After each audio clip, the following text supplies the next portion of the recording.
What's up, my dudes? Haiden Deegan, is he trolling? What's actually going on with the Podium Antics? That's what this video is all about right here. Okay, so I think this is interesting. I haven't seen a whole lot of other people really diving into this, really talking super deep about this, but I think a lot of people have started to get this sort of idea in their head, and even Haiden Deegan seems like he's sort of pushing this narrative as well, where it's kind of acting like, yeah, those crazy things that I'm saying on my post-race interviews and podiums and stuff, I'm just trolling. I'm just messing with the guy, you know, I'm just trying to get in his head, right? So, first of all, wait a minute. Wait a minute. I don't think it was trolling back whenever, you know, Deegan at the start of the Supercross series, when he was flipping Tom Vialle off and, you know, freaking out on the track, and then going to the semi after the race with, who was that dude on the Cowie? His name's slipping my mind right now. You know who I'm talking about. Hammaker, is that who it was, right? You know, Deegan had multiple occasions of like, bro, this was not just trolling. This was not, you were obviously legitimately mad. You were obviously getting really worked up, and your craziness with your middle finger and your freaking out and whatnot, right? It wasn't some sort of preconceived, calculated scheme or something, okay? The only reason I say that is because it's just kind of convenient for Deegan to, and some people to kind of claim that's what he's doing now. I'm not saying that's not what he did with his comment towards Tom Vialle about, you know, that was cute whenever he ran into him and fell down trying to pass him, because shortly thereafter, in the actual post-race interview, Deegan was talking about, I probably would have done the same thing, right?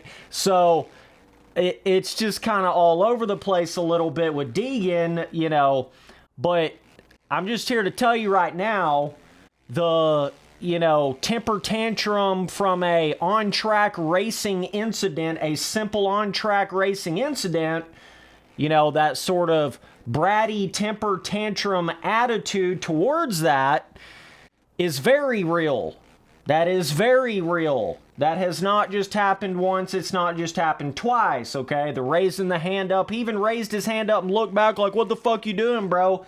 After Tom Vialle running into him on the last lap, you know, Deegan, the last lap, you know, that's what you would do on the last lap. It's weird when you feel the need to make some sort of hand gesture when any sort of racing thing happens on the track. I just find that to be kind of bizarre. But, yeah, so, you know, I get it. Deegan's YouTube boy, and he's trying to, you know, probably create some drama, create some hype, and keep it, you know, he's even said that before. He's trying to keep it fun and not as boring as most Moto riders' interviews, and I can respect that. I totally understand where that's coming from. But there is a point there where you start to sound really corny. You start to get into this realm of like, you're just always trying to, you know, create some rivalry out of nothing. Like, kind of when you started talking about, you had one race where you started really racing there with Levi Kitchen, and then you just instantly had to start talking about, well, I know Levi Kitchen and he fades late in the race, bro. What? What are you talking about, dog? Like, I mean, it's like you and Levi Kitchen don't even have beef, bro. Like, y'all were involved in like one little race, nothing even happened on the track. You know what I mean? It's just kind of starting to get a little comical at this point. Now, Deegan and Tom Vialle do have a little bit of history, because Tom Vialle basically stole the Supercross championship from Deegan, okay? The irony of, had Deegan just wasn't wasn't so worried about, flipping Tom Vialle off and raising his hand up and doing all this other shit, he probably would have gained those 4 points and won the Supercross championship. That's just kind of, funny little coincidence there. You know what I'm saying? But, yeah, and it's just like all these weird little things that I've noticed where it's like, when it's Haiden Deegan behind Austin Forkner and Austin Forkner has a wreck, the pressure got to him, right? But when Tom Vialle is behind Haiden Deegan and Deegan has a wreck, it's not pressure, bro. That's not what happened. Oh, no, that's not what happened, dude. Definitely not. And on top of that, Deegan wrecking when he's in front of Tom Vialle and Tom Vialle is catching him. Deegan wrecks 2 races in a row. He did that, in the last race. He did that in the race before that. He's now done that twice. Now, granted, he was able to sort of recover in the last one and catch back up and still win the Moto, okay? But it's just like there's all these, like, instantaneous, hypocritical things that Deegan will say that just don't even make any sense. It's like, you know what I mean? And he's just constantly, like, I understand trying to get in the head of somebody, but, like, it's still really early in the season. That's what I can't figure out. Deegan's kind of talking like he's just got this thing wrapped up and there ain't nothing else gonna happen. And, bro, we still got a lot more racing to go.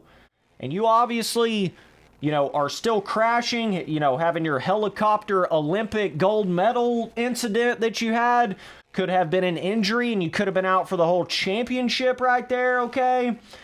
And then you wreck again with Tom Vialle following you, all right? And had Tom Vialle not basically went completely off the track whenever you went to go pass him, it probably would have been a very similar incident to when Tom Vialle ran into you and fell down. Okay, you see what I'm saying with this hypocritical thing? It's like Deegan will get mad or he'll say one thing or he'll act like something's real stupid that a guy did on the track and then Deegan goes and does the exact same thing, or you see what I'm saying? And then it's like when they asked him about did the pressure get to you when Vialle was behind you, Deegan's like, no, definitely not that, bro. But the pressure got to Forkner. Oh, yeah, so it's only when it benefits Deegan. I see how this works. I see. I don't know. It's like Deegan just kind of takes us for fools sometimes, I guess.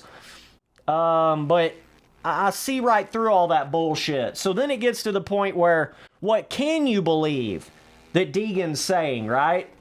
What is just him fucking around? It's almost like he realizes how silly some of the things is that he said in, interviews at this point. Now he's trying to have this convenient sort of backdoor option where it's like, if I say something real stupid, well, we can just chalk it up as I was trolling, or we just chalk it up like it ain't no big deal, and, that's just me trying to get in their head. That's just me being, savage, danger boy, metal militia kid, like, that's kind of what it seems like to me. So, yeah, I don't know, man. Definitely let me know down in the comments what you guys think about it. But listen, I'm sitting in that kind of boat where, and I've seen a lot of people say this on Twitter, like, I love what Deegan's doing on the bike. I love everything about it. Okay? But what he's doing off of the bike, it's just kind of hard for me to be a fan of that. Like, every time I start to become more of a Haiden Deegan fan because of what he's doing on the bike, the, hanging it out, loose style, that kind of old school Carmichael Villapoto style, that's awesome. Dude's ripping, right? But then when he'll go up there and it's like I don't even know what the hell, he's like a mix between Jake Paul and Brian Deegan, and like it's comes off as being real disingenuous. It don't even seem like that's really what Haiden Deegan is actually like. It's like he's trying to play this character for the sake of it, you know what I'm saying? It's like all that just seems like that's not really him, you know what I mean? He's trying to, I don't know, he's letting the outside sources sort of affect the way he's talking in his interviews and things of that nature.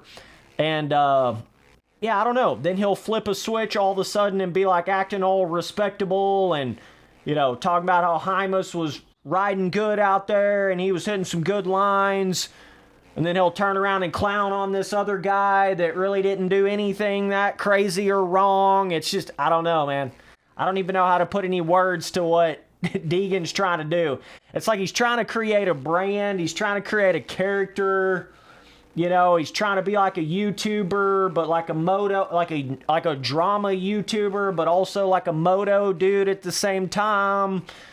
Just kind of weird because he wants to constantly talk like, I'm not just some YouTuber, bro. I'm not just this little YouTube star. I'm a real moto guy. Well, the way you're acting in interviews and the way you're, you know, having bratty temper tantrums on the track and, you know, trying to spark up all this drama makes you look a lot like a YouTuber, okay? I'm just saying. Makes you look like a lot like a YouTuber. That's what we do on this shit, okay? So, it's, you know, it's almost like Deegan wants to have his cake and eat it too. He wants to have the best of both scenarios all the time, and that's just not how life works. That's not how it goes, you know what I mean?